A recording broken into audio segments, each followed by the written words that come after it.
Today the biggest news comes from Russia. Here, Russia has been relentlessly trying to knock out Ukraine's energy system to plunge it into darkness.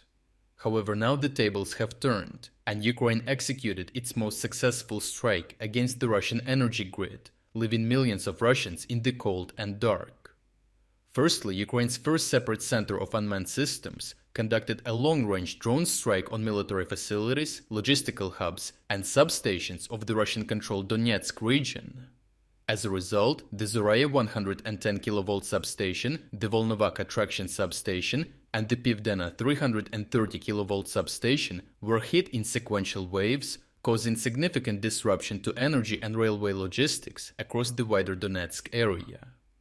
Secondly, Ukraine also struck the Belgorod region with 14 HIMARS missiles, of which the Russians report 8 reached their targets. At the Luch CHP plant, a transformer was destroyed, while a pipeline and administrative buildings sustained damage.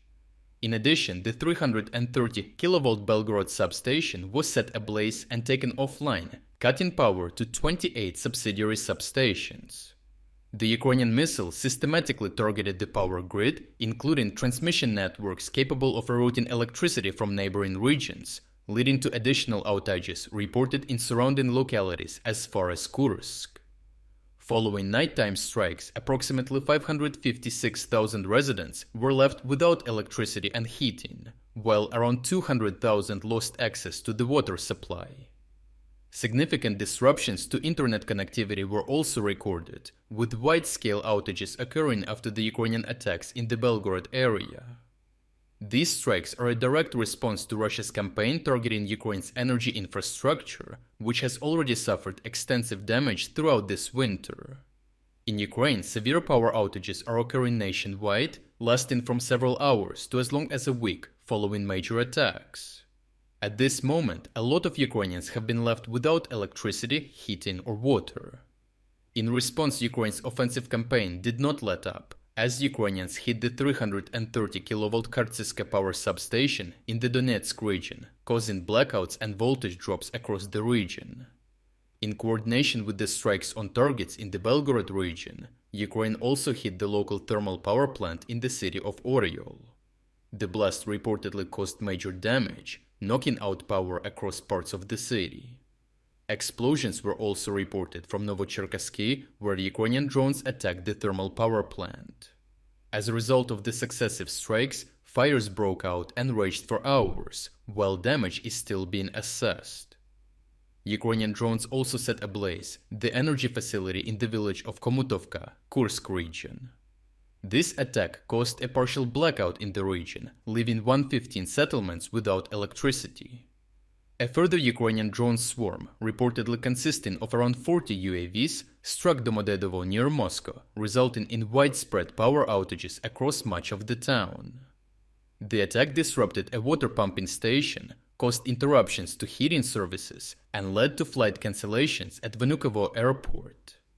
Before this strike, Ukrainian drones attacked the Moscow region, leaving over 600,000 Russians inside the capital without power.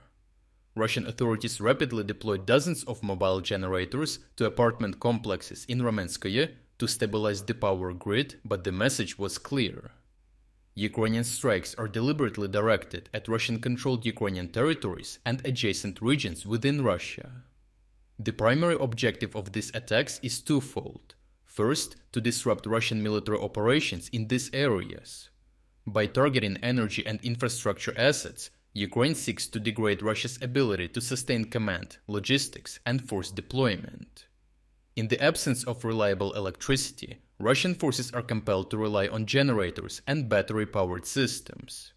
These alternatives provide only short-term and vulnerable solutions, reducing operational endurance.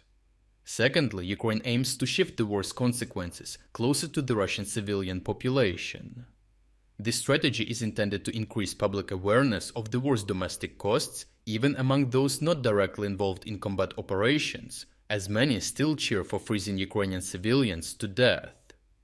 Overall, this month, Ukraine intensified its attacks on Russian energy infrastructure and caused the most damage to its infrastructure and the widest range of targets since the start of the war. These operations are hindering Russian military operations and causing economic losses as well, while pressuring millions of Russian civilians to change the course of their political elite.